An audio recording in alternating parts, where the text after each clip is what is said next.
Era un día inusualmente gris en Washington, D.C., el tipo de día en que incluso los muros del Capitolio parecían más pesados. A las afueras del Tribunal Supremo, los periodistas ya estaban instalados desde el amanecer. Había una tensión que no se sentía desde hacía años. Y no era por una ley económica o una elección presidencial. Era por una ciudadana. Una ciudadana que alguna vez fue primera dama. Michelle Obama. El caso que estaba a punto de presentarse ante los jueces tenía un título técnico: Obama contra el Departamento de Seguridad Nacional. Pero los medios lo llamaban el juicio de la década. La razón: Michelle Obama desafiaba una política del gobierno que permitía, bajo ciertas condiciones de emergencia nacional, confiscar propiedades privadas sin orden judicial previa. Era un acto que había afectado a cientos de familias en silencio. Pero Michelle no estaba allí por popularidad. Estaba allí porque una de esas familias había sido la suya. Dentro del tribunal, los jueces tomaban asiento. Clarence Thomas, el juez conservador de rostro inmutable, ajustaba sus gafas. Sonia Sotomayor hojeaba documentos. John Roberts, el presidente del tribunal, mantenía su compostura fría. Todos esperaban. Y entonces, ella entró. Michelle Obama, vestida con un traje gris oscuro, sin joyas, sin adornos, solo con una carpeta en la mano. Caminó con paso firme hacia el atril. La sala se quedó en silencio. No por obligación, sino por respeto. Thomas fue el primero en hablar. Señora Obama, usted no es abogada en ejercicio.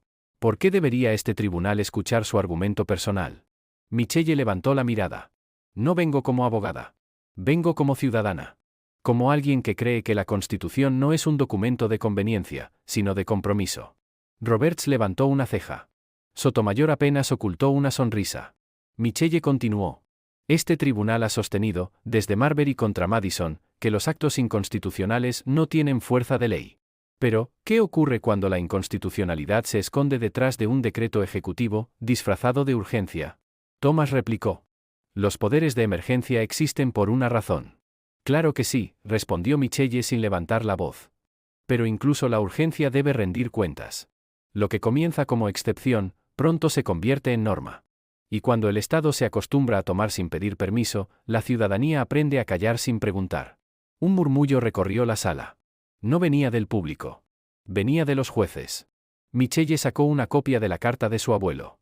Había sido uno de los primeros afroamericanos en adquirir tierras en Illinois. Esas tierras habían sido expropiadas recientemente bajo esta política de seguridad nacional. Mi abuelo creía en este país, dijo Michelle. No porque fuera perfecto, sino porque creía que, cuando las cosas salían mal, había lugares como este para corregirlas. El juez Thomas miró la carta. Luego la miró a ella. Por un instante, pareció que iba a decir algo más. Pero se contuvo. Michelle concluyó su intervención. No estoy aquí por política. No estoy aquí por mí. Estoy aquí porque alguien tiene que recordarles a ustedes, a todos nosotros, que la Constitución no es un favor que el Estado nos concede. Es un límite que le impide olvidarse de quién sirve a quién. El silencio que siguió fue tan profundo, que incluso el golpeteo del bolígrafo de un asistente sonaba como un tambor. Entonces Roberts se aclaró la garganta. El tribunal deliberará sobre la admisión de este argumento dentro del proceso oficial. Esta sesión queda suspendida.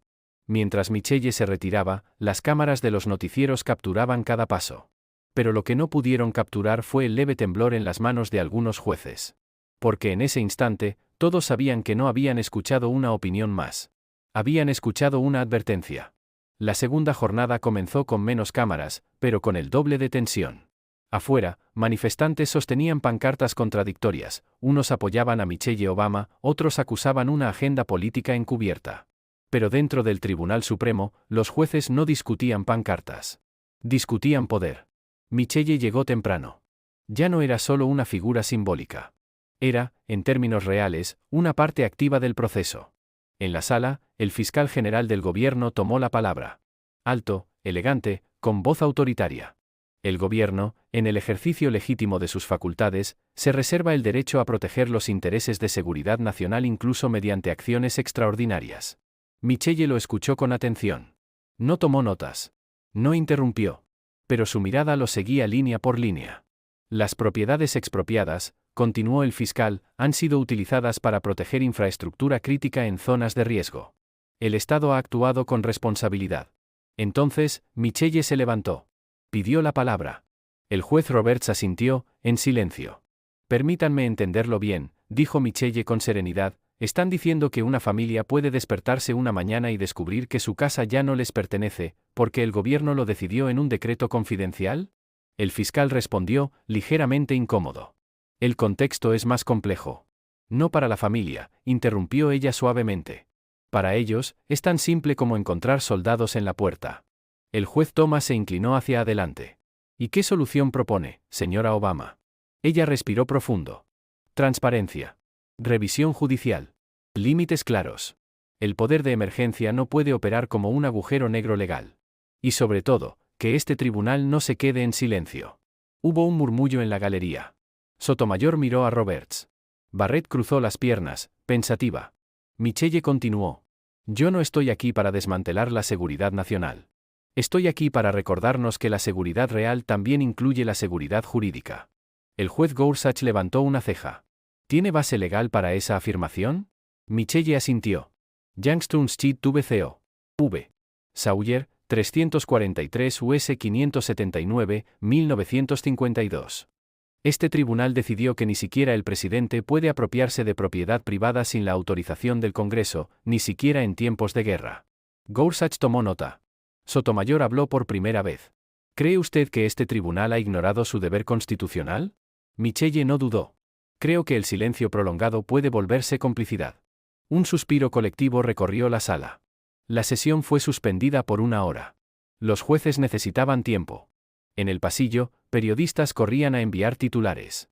Michelle Obama cita precedentes históricos para desafiar al gobierno.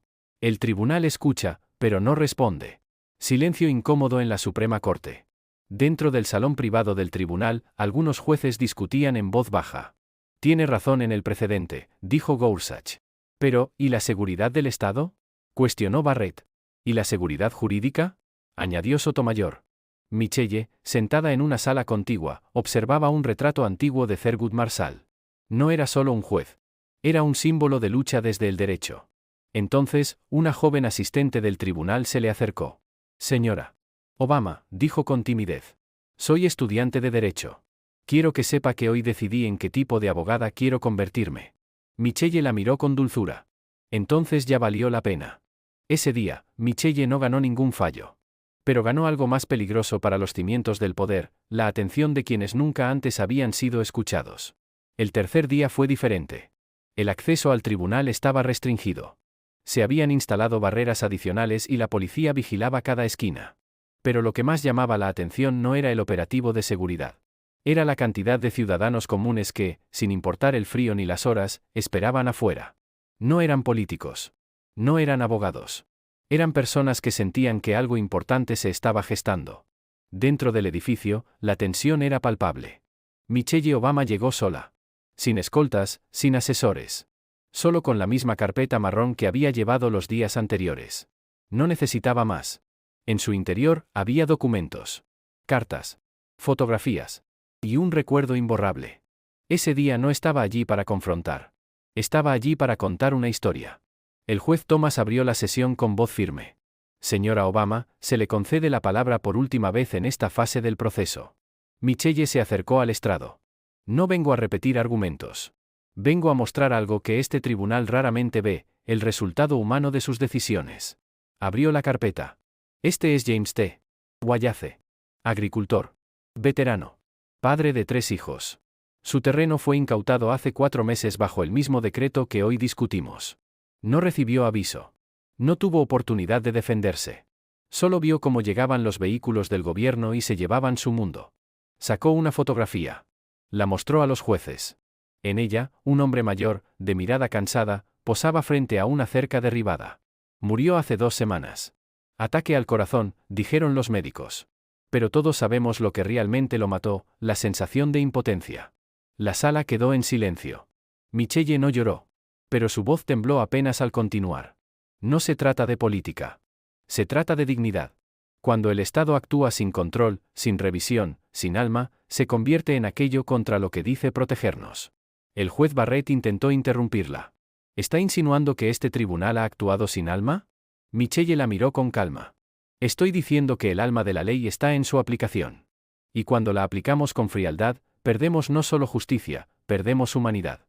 Barrett se quedó sin palabras. Entonces intervino el juez Kavanaugh. ¿Cree usted que su testimonio debe influir en nuestra interpretación constitucional? Michelle respondió sin vacilar. Creo que su interpretación constitucional debe recordar que detrás de cada cláusula hay vidas reales. Sotomayor asintió levemente. Michelle continuó. No les pido que decidan por mí.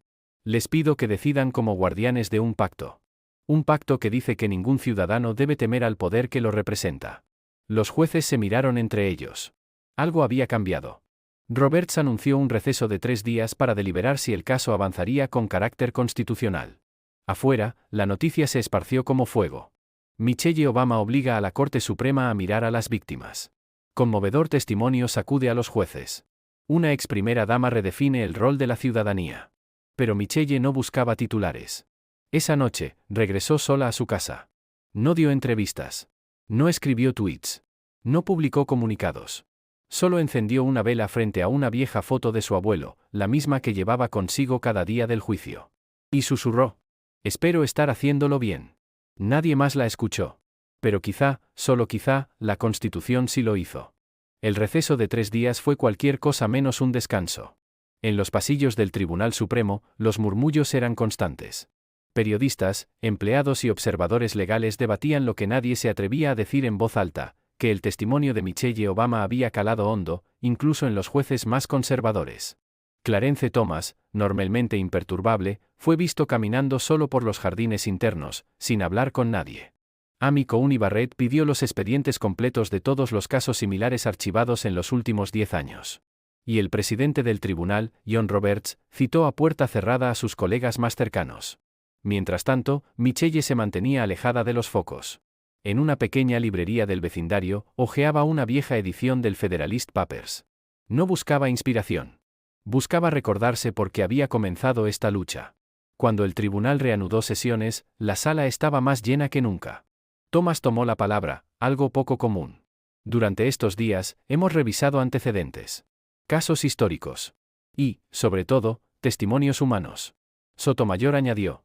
Hemos decidido aceptar el caso como un proceso constitucional completo. Y permitiremos a la señora Obama presentar evidencia directa en la próxima audiencia. La sala explotó en murmullos. Algunos en sorpresa. Otros en alivio. Michelle, sentada en la segunda fila, cerró los ojos un momento. Luego asintió. No con arrogancia, sino con gratitud. Pero el momento de calma fue breve. El fiscal general se levantó, evidentemente irritado. Objeción. Este giro convierte un procedimiento administrativo en un juicio constitucional sin precedentes. El juez Roberts respondió con calma. El precedente se construye cuando la justicia lo exige. Y la justicia, hoy, exige ser escuchada. Michelle fue llamada al estrado. Esta vez, no solo llevaba documentos. Llevaba una pequeña caja. La abrió con delicadeza. Aquí están los títulos originales de propiedad de más de 30 familias afectadas por este decreto. Muchos de ellos han sido ignorados en cortes menores. Hoy, los presento aquí no solo como pruebas, sino como símbolos. Sostuvo uno de los papeles. Este es del señor Alberto Reyes. Latino. Veterano. Su tierra fue confiscada en Texas. Nadie le ofreció compensación. Nadie lo escuchó. La jueza Barrett tomó el papel y lo examinó. Su rostro cambió apenas. Pero ese apenas era más de lo que Michelle esperaba. Michelle agregó. En esta caja no hay ideologías. Hay historias. Y este tribunal tiene una decisión que tomar. ¿Seguirá siendo el último recurso de justicia, o se convertirá en el primer paso hacia el olvido? El silencio que siguió fue denso. El juez Gorsuch, que hasta entonces no había hablado, dijo con voz suave. Señora Obama, su argumento no solo es legal. Es moral. Michelle lo miró. No respondió. No hacía falta. Afuera, la noticia ya corría como pólvora. La Corte Suprema acepta revisar el decreto de expropiación. Michelle Obama convence incluso a sus opositores. Una caja de papeles que podría cambiar la ley. Esa noche, en los hogares de millones de personas, se hablaba de algo más que política. Se hablaba de justicia. Y de cómo, a veces, una sola voz puede hacerla temblar. La última audiencia comenzó sin cámaras. Por orden del tribunal, la sesión final sería privada. Pero afuera, miles se habían congregado. Algunos con velas, otros con pancartas. No importaba si eran de izquierda o derecha. Todos querían saber si la justicia aún tenía pulso. Dentro de la sala, los jueces se sentaban en silencio. Michelle Obama estaba de pie frente a ellos, una vez más. No llevaba carpeta. No traía papeles. Solo traía su voz. Durante estas semanas, les he mostrado documentos, historias, precedentes legales. Pero hoy, en esta última intervención, solo quiero que escuchen, dijo. Tomó una pausa. La Constitución no se escribió para proteger al poder del pueblo. Se escribió para proteger al pueblo del poder. Ustedes no solo interpretan la ley. Ustedes son la muralla final entre la libertad y la opresión. Thomas la miraba fijo. Barrett entrelazaba sus dedos. Sotomayor cerró sus ojos un momento. Todos escuchaban. Michelle continuó. Yo no tengo un ejército.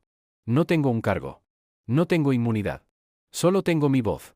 Y si hoy, esta voz logra que este tribunal devuelva la dignidad a las familias que lo perdieron todo, entonces habré cumplido con mi deber. Se giró hacia la galería vacía. Señaló uno de los asientos del fondo. Allí solía sentarse mi abuelo, cuando venía como ciudadano a presenciar audiencias. Me decía, aquí, hasta el más pobre tiene el mismo derecho que un presidente. Hoy les pregunto, ¿eso sigue siendo verdad? El juez Roberts se aclaró la garganta. Gracias, señora Obama.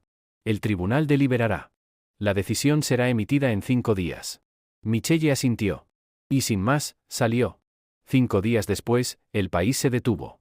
A las 10 de la mañana, la Corte Suprema anunció su decisión. Por mayoría de 6-3, el decreto de expropiación sin orden judicial fue declarado inconstitucional. Los titulares lo dijeron todo.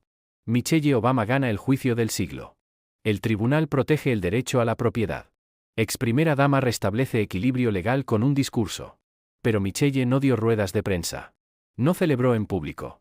Esa tarde, fue a visitar el terreno donde alguna vez vivió su abuelo. Solo quedaban ruinas y pasto alto. Sacó una pequeña bandera americana del bolso y la clavó en la tierra.